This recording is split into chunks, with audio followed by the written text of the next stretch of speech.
바른정당이 오는 24일 창당을 앞두고 시도당 창당 작업을 진행 중입니다. 하지만 경북에서는 새누리당 현역 의원 탈당자가 없고 비박계 강석호 의원도 탈당을 보류했습니다.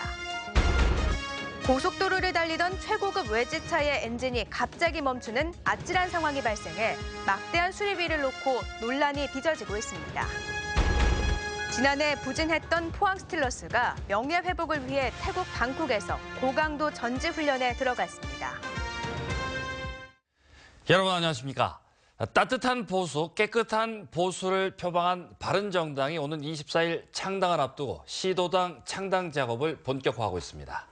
그런데 대구와 달리 경북은 새누리당 현역 의원 탈당자가 한 명도 없고 합류할 것으로 예상된 비박계 강석호 의원도 탈당을 보류했습니다. 보도에 김철승 기자입니다. 보수의 심장인 대구에서는 새로운 보수 정당이 출범하면서 정치판이 요동치고 있습니다. 사선의 주호영 원내대표가 대구시당 위원장에 선출됐고 유승민 의원은 오는 25일 대선 출마를 선언할 예정입니다. 대구의 아들 저 유승민이 이번에 큰일 할 수 있도록 동지 여러분들하고 제가 같이 가겠습니다, 여러분. 경북 지역도 오는 22일 도당 창당을 앞두고 동북권을 마지막으로 4군데 발기인 대회를 마무리했습니다. 친박 내력꽃기로 총선에 대패했고 탄핵 사태를 유발했으면서도 반성하지 않는 뻔뻔함으로는 상처 입은 보수층을 모을 수 없다며 세력을 넓히고 있습니다. 친박 패권주의를 아무도 책임지는 사람이 없습니다. 우리 바른정당은 책임 있는 정당, 따뜻한 정당을 만들어 나가겠습니다. 하지만 아직 경북 지역에서는 새누리당 13명의 의원 중 탈당 의원이 없습니다. 탈당 영순위로 꼽힌 비박계 강석호 의원도 탈당을 보류했습니다. 4개군 자치단체장과 도의원, 군의원들이 국회의원의 결정에 따르겠다면서도 탈당을 배신으로 느끼는 지역 정서를 이유로 탈당을 만류하는 분위기가 강하기 때문입니다. 구정 전에 지역에 내려가서 다시 한번 지역민들의 민심을 한번 듣고 그다음에 어떤 결정을 또 상의를 해서 내릴까 그런 생각이 있습니다. 지역 정가에서는 반기문 대선 후보가 어느 당과 손을 잡을지와 대통령에 대한 탄핵 결정 여부가 새누리당 아성인 도내 정치판에도 큰 변화를 일으킬 것으로 분석하고 있습니다. MBC 뉴스 김철승입니다. 새누리당 윤리위원회는 박기태 전 국회의장과 이한구 전 의원, 현기환 전 청와대 정무수석, 이병석 전 국회 부의장에 대해 제명 결정을 내렸습니다. 이병석 전 부의장은 제3자 뇌물수수 및 정치자금법 위반 혐의로 기소돼 법정 구속됐습니다. 이상득 전 국회 부의장도 포스코 비리에 연루돼 징계 대상이었으나 최근 자진 탈당한 것으로 알려졌습니다. 고가의 외제차에서 결함과 화재 사고 등이 잊을만하면 일어났는데요. 포항에서도 고속도로를 달리던 최고급 외제차의 엔진이 갑자기 멈추는 아찔한 상황이 발생했습니다. 박상환 기자가 보도합니다. BMW 최고급 모델인 750 차량 운전자인 김진원 씨는 지난달 28일 울산 포항고속도로를 달리다 큰 사고를 당할 뻔했습니다. 갑자기 시동이 꺼져버리면서 브레이크까지 작동하지 않은 겁니다. 핸들도 안 듣지만은 어렵게 이제 고속도로 갓길에 정차를 하고 이제 서비스 센터를 불러서 견인을 해서 여기 BMW 서비스 센터에 입고를 시켰습니다. 지난 2012년 9월에 출고된 이 차량은 현재 시동조차 걸리지 않습니다.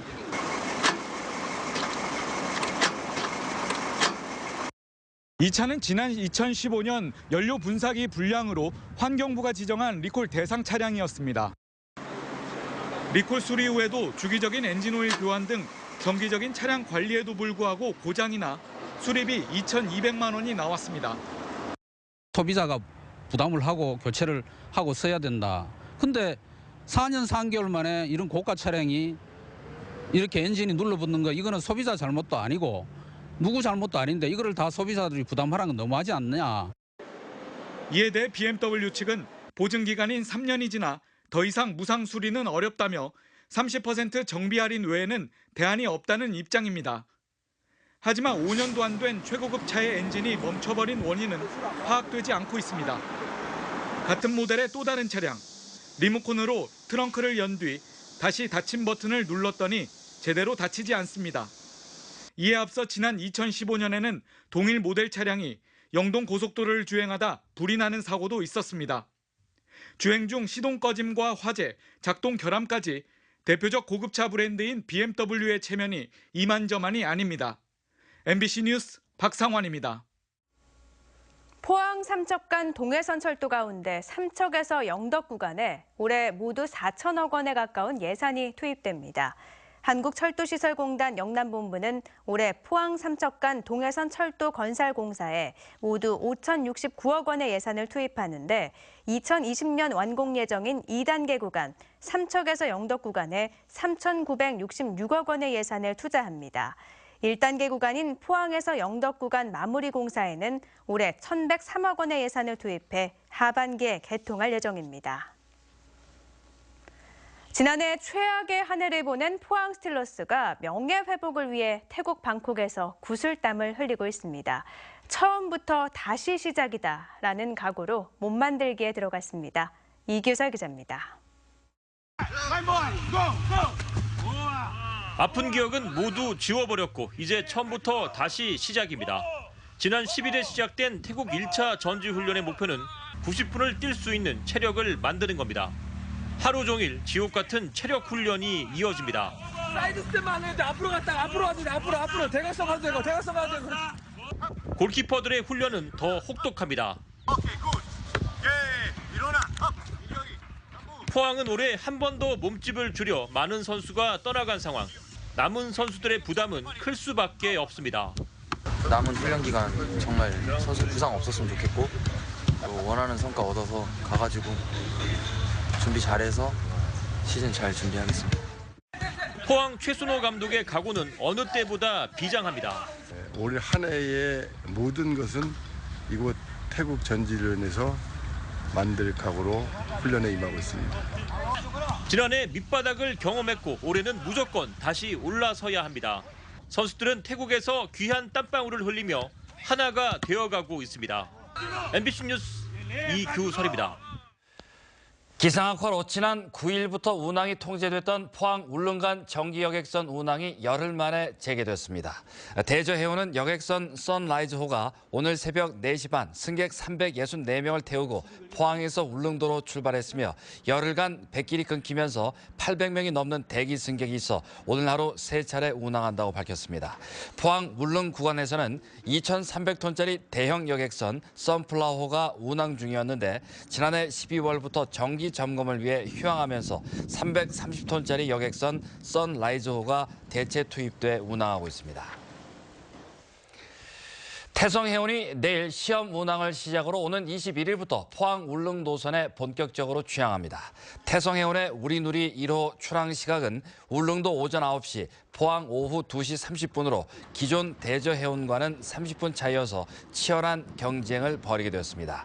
태성해운은 대저해운이 제기한 소송으로 지난해 4월 대법원으로부터 면허가 취소됐는데 포항지방해양수산청이 복수 경쟁 선사를 원하는 울릉 주민들의 민원을 바탕으로 재공모에 나서 최근 조건부 면허를 내줬습니다. 부산지방국토관리청은 94km에 이르는 영천 상주 민자고속도로를 오는 6월에 개통한다고 밝혔습니다. 이 고속도로가 개통되면 영천 상주 간 주행 시간이 30분 단축되고 연간 3,697억 원의 물류 비용 절감과 상습 정체 구간인 중부 내륙고속도로 김천 상주 구간의 교통 혼잡 해소 효과가 기대됩니다.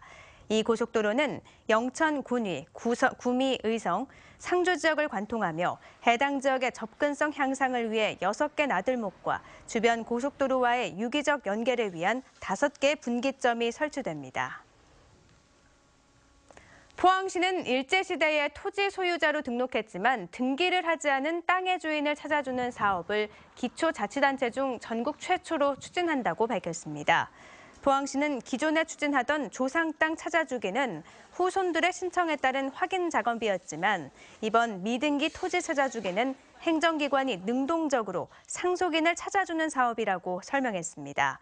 사업 대상 토지는 1910년부터 1924년 사이에 소유자가 등록된 것으로 사업량은 11,200여 필지에 999만 제곱미터로 여의도 면적의 3.6배에 해당됩니다. 경상북도는 일본 외무상이 어제 독도가 일본 영토라고 망언한 데 대해 규탄 성명을 내고 독도 영유권 주장 철회를 촉구했습니다. 김관영 지사는 독도는 역사적, 지리적, 국제법적으로 명백한 대한민국의 고유 영토임에도 불구하고 일본은 국내 정치 상황이 어려울 때마다 독도에 대한 침탈 야욕을 드러내는 작태를 보이고 있다고 비판했습니다. 한편 김 지사는 경기도의회가 독도에 소녀상 설치를 추진하는 것과 관련해 뜻은 좋은데 장소만은 신중하게 검토하고 독도는 고려해보자며 감성적으로 접근하기보다는 차가운 이성으로 지속 가능한 대책을 가지고 해야 한다고 강조했습니다.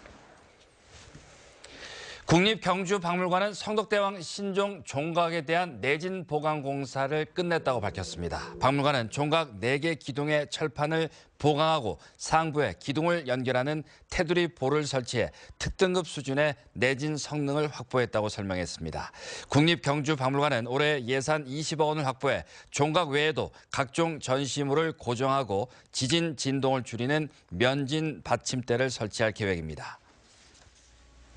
건조주의보가 이어지고 있습니다. 모레 금요일에는 경북 동해안 지역에 눈이 오면서 해제될 것으로 예상되는데요. 눈과 함께 한파가 찾아올 전망입니다. 송혜림 기상캐스터입니다. 대기가 많이 건조한 상태입니다. 곳곳에서 화재가 일어나고 있는데요. 모레 눈이 내리기 전까지는 계속해서 경북 동해안 지역에 건조주의보가 발효되겠습니다. 각별히 주의하시기 바랍니다. 모레 오후부터 밤사이 경북 동해안 대부분 지역에 눈이 내리겠습니다. 이때 찬 공기를 몰고 들어오면서 또다시 한파가 기승을 부리겠는데요. 주말마다 추워지고 있는 것 같습니다. 모레 낮부터 떨어진 기온은 토요일이 되면 영하 4도를 보이겠고요. 일요일에 잠시 올랐다가 월요일이 되면 포항이 영하 6도, 내륙 지역은 영하 10도를 기록하는 등 굉장히 춥겠습니다. 수도관 동파 등 최강 한파에 미리 대비 잘 하시기 바랍니다. 자세한 내일 날씨입니다. 내일도 건조주의보가 이어지는 가운데 아침 최저기온 울진이 영하 1도, 영덕과 포항 0도, 경주 영하 3도를 보이겠고요. 낮 기온은 8, 9도를 보이겠습니다. 울릉도와 독도 지역은 오후부터 흐려지겠고요. 아침에 울릉도가 2도, 독도 4도, 낮 기온은 모두 6도를 보이겠습니다. 동해 중부 먼바다에 오후에 비나 눈 소식이 있겠고요. 물결은 2.5m까지 일겠습니다. 동해 남부 먼바다에도 오후에 눈이 내리겠고 물결은 최고 2m까지 일겠습니다. 금요일 오후부터 기온이 떨어지기 시작해 월요일부터는 최강 한파가 기승을 부리겠고요. 일요일에 또 한 차례 눈 소식이 있겠습니다. 날씨였습니다. 희망 2017 나눔 캠페인에 이웃돕기 성금을 보내주신 분들입니다. 경주시 암곡동 주식회사 삼봉개발 경주월드 200만 원, 더케이호텔 경주 김찬기 대표이사회 직원일동 120만 원, 경주시 산내면 의곡교회 이상철 목사회 성도일동 100만 원 보내주셨습니다. 성금을 보내주신 분들께 감사드립니다. 여야 국회의원과 지방자치단체장, 대권주자들이 참석하는 지방분권개헌 결의대회가 오늘 국회 도서관 대강당에서 열렸습니다. 지방분권개헌 국민행동과 전국시도지사협의회 등 6개 단체가 공동 주최하는 이번 대회에는 이철우 국회 개헌특위 새누리당 간사, 김부겸, 김상훈 국회의원, 김관용 경북지사, 안희정 충남지사 등이 참석해 개헌에 대한 국민적 관심을 높이고 공감대를 확산시켰습니다. 이들은 지난 1987년 개정된 헌법이 지나친 중앙 집권과 권력 집중으로 국가 비상 상황을 초래한 만큼 중앙 집권 체제의 개혁과 지방 분권을 실현하고 자치조직권, 자주재정권, 자주입법권 등을 보장해야 한다고 주장했습니다. 포항 지역 예비 중학생 4,400여 명에 대한 학교 배정 추첨이 마무리됐습니다. 포항교육지원청은 어제 입시관리실에서 추첨관리위원과 학부모, 경찰관이 참석한 가운데 2017학년도 중학교 무시험 전산 배정 추첨을 실시했으며 배정 결과는 오는 20일 각 초등학교로 통보됩니다. 포항교육청은 무엇보다 출신 초등학교 인근의 중학교 배정을 원칙으로 했으며 포항 오천 지역의 경우 학부모가 원하는 오천 지역의 중학교를 3지망까지 지원받아 추첨을 통해 신입생을 배정했습니다. 대구와 경북 지역 9개 YMCA는 경북도청에서 기자회견을 갖고 공직선거법을 개정해 선거권을 18세까지 확대할 것을 지역 정치권에 요구했습니다. 대구 경북 YMCA 협의회는 국방과 납세, 근로와 교육의 의무를 지닌 만 18세 청소년에게 참정권만 보장되지 않는 것은 앞뒤가 맞지 않다고 지적했습니다. 협의회는 1월 임시국회에서 공직선거법을 개정해 올해 대선 때부터 18세 유권자도 투표가 가능하도록 하자고 강조했습니다. 이성호 포항 북부경찰서장이 은행에 볼일을 보러 갔다가 장난감 총을 소지하고 강도를 하려던 39살 박모 씨를 맨손으로 붙잡아 화제가 되고 있습니다. 이 서장은 오늘 오후 2시 20분쯤 포항시 죽도동의 한 은행에 들어서자마자 창구에서 근무 중인 여직원의 표정을 통해 은행 강도범을 눈치채고 그가 갖고 있던 장난감 총을 뺏고 제압한 뒤 현행범으로 긴급 체포했습니다. 이상으로 포항 MBC 뉴스데스크로 마치겠습니다. 여러분 고맙습니다.